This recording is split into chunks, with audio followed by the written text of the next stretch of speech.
ಯಾವ ಥರ ಮೇಕಪ್ ಬೇಕು? ನನಗೆ ಸಿಂಪಲ್ಲಾಗಿರಬೇಕು, ನ್ಯಾಚುರಲ್ಲಾಗಿ ಇರಬೇಕು, ಚೆನ್ನಾಗಿ ಕಾಣಿಸ್ಬೇಕು. ಓಕೆ.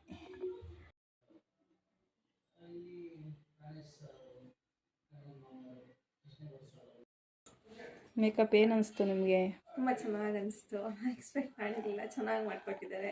ತುಂಬ ಪೇಷನ್ಸ್ ಆಗಿ ನಾನು ಕೇಳಿದ್ದಕ್ಕೆಲ್ಲ ಚೆನ್ನಾಗಿ ರೆಸ್ಪಾನ್ಸ್ ಮಾಡಿ. ಹುಟ್ಟೋದೇ ಇವಳ ಕಣ್ಣಲ್ಲೇ